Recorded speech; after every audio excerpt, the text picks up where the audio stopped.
Oh, hi. I didn't see you there. I'm just kind of playing with a new console. Every 5 or 6 years, Sony and Microsoft introduce us to a new generation of improved graphics and gaming. What is up, everybody? This is Peter Starzinski here with your PlayStation 5 review. Let's go. Two white panels with a PlayStation logo cut into it house the USB Type-C slot, the micro USB Type-A slot, all of the internals, and the power button. And if you have the disc edition like I do, it also houses the disc eject button. Glossy black also houses the LED light, which turns blue when you turn it on, white once the system is completely on, and orange if you put it into power saver mode. In the back you have your AC adapter, your HDMI ports, and two USB 3.0 slots. Which means that if you are gaming and you need to charge your controller and you're using these Pulse 3D headsets that are wireless and you plug into your PlayStation 5 with a dongle, you can plug in the dongle in the back of the PlayStation 5 and charge your PlayStation 5 controller in the front if you want to. Or you can use the USB Type-C cable and use a C-to-C cable as well. All of the PlayStation 5 accessories, officially from Sony, also take on the same aesthetic as well. To me, this is a great style because, in all honesty, this kind of look kind of takes on the look of a lot of gaming PCs in a way. 825 gigabytes of storage is what's inside your PlayStation. However, you only get about 667 gigabytes because of all the software, the features, etc., etc. The CPU is an 8 Zen with 2 cores that run at 3.5 gigahertz. The GPU is an AMD RDNA 2 GPU 36 CUs at 2.25 gigahertz. And all of these specs allow you to run games at 60 frames per second in 4K and also in 8K as well. One of the things that came in the box was this circle thing that you use to stand up your PlayStation 5.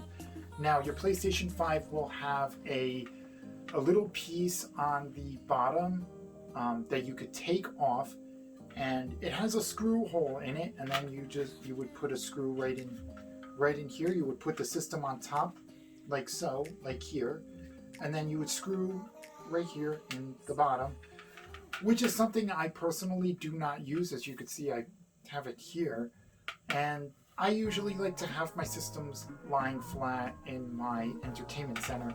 Now, not everyone will have that luxury because this system is huge. It's much bigger than the PS4 was. The PlayStation 3 originally was pretty big, and this system is much bigger than that. So, just something to take into consideration.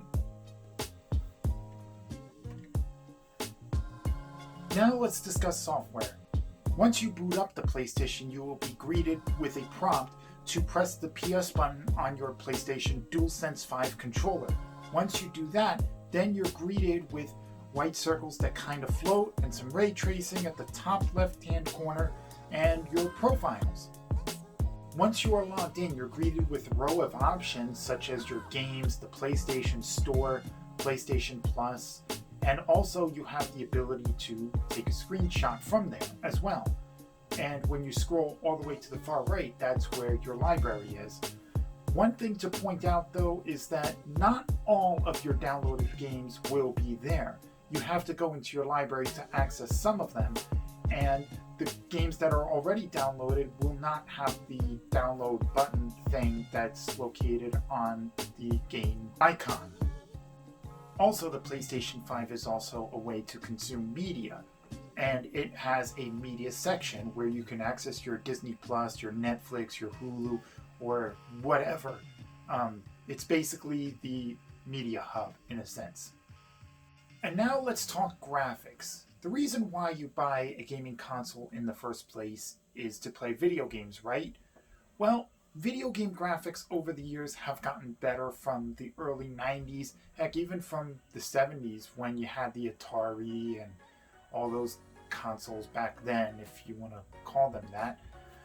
And of course, over the years, they have developed and have gotten better over time. And the PlayStation 5 is no exception to that, as the PlayStation 5 brings with it ray tracing. Better ray tracing anyway. But as I said, the system has amazing graphics, just like the PlayStation 4 did. But as I said, ray tracing is what sets this system apart. Let's take a look at an example from Spider-Man Miles Morales on the PlayStation 5. The first one is Fidelity Mode, which will give you the ray tracing at 1080p. Now, the resolution isn't quite as high, but you get that ray tracing, and it's a way that the PlayStation can save a little bit of power while you're playing your game. The second one is Performance Mode, which will give you 4K, but it will take away some of the ray tracing, meaning that the ray tracing that is there won't be as accurate. And the 4K comes in at 60 frames per second. Just thought I'd put that out there. Performance RT is ray tracing with 4K at 60 frames per second, and it is beautiful. You could see the smoothness as Miles just kind of slings through that window right there. And you could see how buttery smooth that is. Now, what is ray tracing, you may ask? Well, just imagine this light over here on the right side.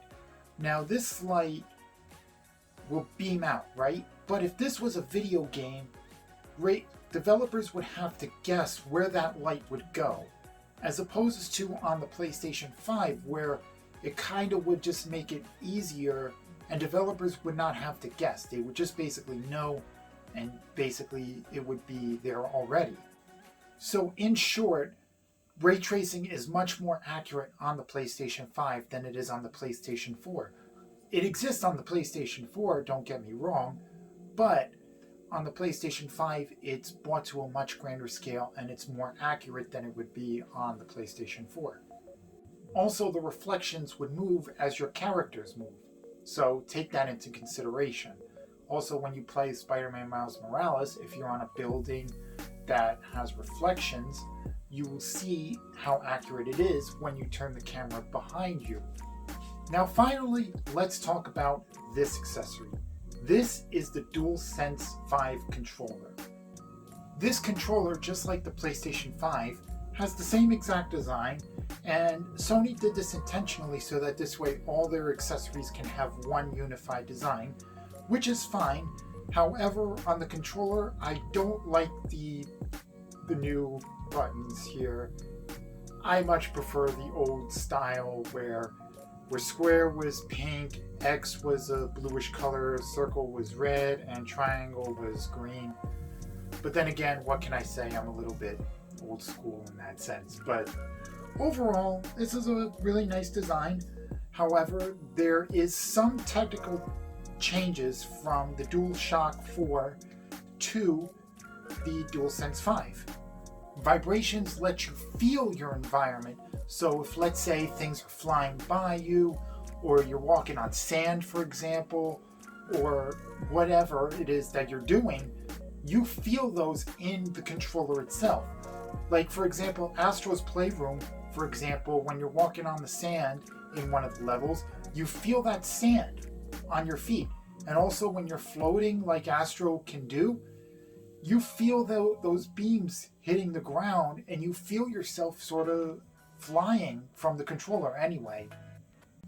Also, let's talk about them triggers, them L2 and R2 buttons. Now, these buttons have a not a sensor, but kind of like a resistance. So basically, the L2 button in Call of Duty, for an example, when you have a gun, L2 will make you feel like you're aiming the gun, and then R2, you could feel the bullets flying out of the gun. And it's an incredible piece of technology that Sony decided to put in the DualSense 5 controller. Really good job on Sony's part. Really good, actually. I really like this feature a lot, and I think a lot of gamers are going to like it as well. Now there is a light on the DualSense 5, however it is not at the top like the DualShock 4 had, it's no longer here. However, it is now underneath the touchpad right here. It lights up right here and here, and basically it will light up the same colors as the DualShock 4 did when you play PlayStation 4 games, which by the way, the PlayStation 5 is backwards compatible with the PlayStation 4, so you can still play all your PlayStation 4 games and carry over your saves and all that. However, the light is no longer just a beaming bright light at the top, which if you have this in your bedroom and you're charging it, which can get annoying, especially if you're trying to sleep. But now it's tucked underneath the touchpad, so which is even better, which I like personally.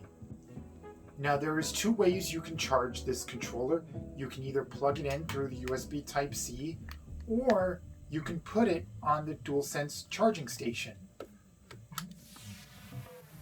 It also comes with a 3.5mm headphone jack, also known as the Courage port, as many people in Apple refer to it as. But anyway, it comes with that.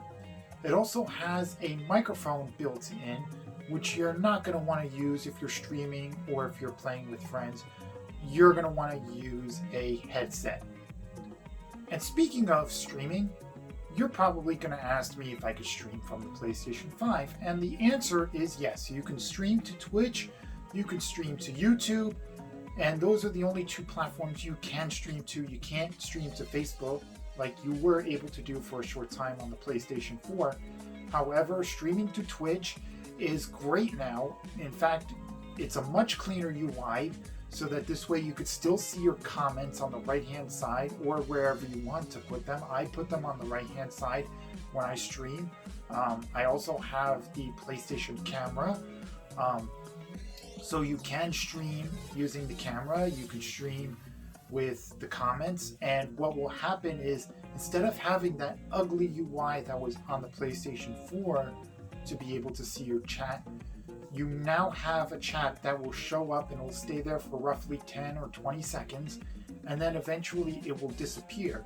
It'll stay there long enough for you to be able to read what the person was saying, and then it will disappear, making for a clean gameplay and a clean stream. There are a ton of settings that would take too long to dig into. It would make the video unnecessarily long. But you can tailor all the settings to the experience that you want to have, and it allows flexibility and allows you to change things as you see fit. And now for my final thought.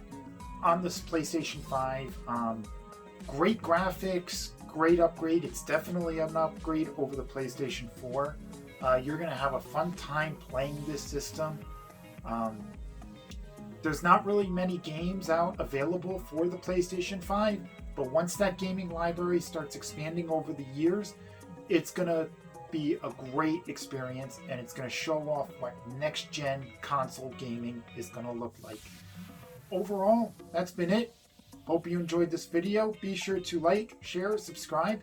Tune into my Twitch channel as well, as we'll be playing video games there. We play Monday, Wednesday, Friday from 7 p.m. till 9 p.m.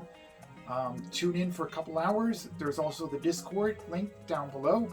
All links will be down below, such as where to buy and all of that. And yeah, be sure to subscribe and also follow me on Twitch as well. Until then, see ya. Bye.